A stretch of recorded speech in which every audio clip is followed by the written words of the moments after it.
দীর্ঘ বিরতির পর আবারও মাঠে গড়াচ্ছে ঘরোয়া ফুটবল। ফেডারেশন কাপের প্রথম কোয়ালিফায়ারে কাল ঢাকা আবাহনীর মুখোমুখি হবে বসুন্ধরা কিংস। আর এই ম্যাচ জিতলেই টানা দ্বিতীয় শিরোপা জয়ের পথে আরও এক ধাপ এগিয়ে যাবে বসুন্ধরা কিংস। ঘরোয়া ফুটবলে প্রতি মুহূর্তেই উত্তাপ ছড়ায় ঢাকা আবাহনী ও বসুন্ধরা কিংসের ম্যাচ। দুই দলের মুখোমুখি লড়াই মানেই গ্যালারি ভর্তি দর্শক, মাঠের বাইরে কথার লড়াইয়ে মেতে ওঠেন হাজারো ফুটবল ভক্তরা।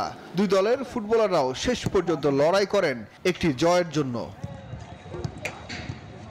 ঠিক সেরকমই আরও একটি ম্যাচে মঙ্গলবার মুখোমুখি হতে যাচ্ছে দেশের ফুটবলের জায়ান্ট বসুন্ধরা কিংস ও ঢাকা আবাহনী। ফেডারেশন কাপের প্রথম কোয়ালিফায়ারে জিতলেই ফাইনালে উঠে যাবে বসুন্ধরা কিংস।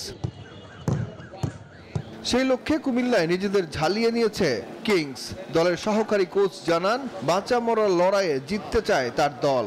আমরা আমাদের প্লেয়ার নিয়ে যে প্রস্তুতি তৈরি করেছি এবং কোচিং স্টাফ যেটা চাচ্ছি এখন পর্যন্ত আমরা ফুলফিল করতে পেরেছি এবং আমরা আশাবাদী এটা ভালো ম্যাচ হবে, ভালো ফুটবল হবে।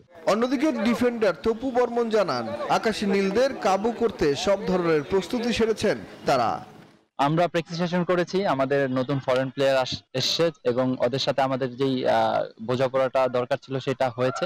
তো আশা করি আমাদের মানে এই ম্যাচ খেলার জন্য আমাদের যেই প্রিপারেশনের দরকার ছিল আই হোপ আমরা সবাই ভালোভাবেই করেছি এবং এটার জন্য রেডি। আর কিংসকে কোনোভাবেই ছাড় দিবে না ঢাকা আবাহনী। কুমিল্লায় তারাও অনুশীলনে ঘাম ঝরিয়েছে, সেরেছেন শেষ মুহূর্তের প্রস্তুতি। আগের কি হয়েছে না হয়েছে সেটা আমাদের কাছে খুব একটা গুরুত্ব বহন করছে না।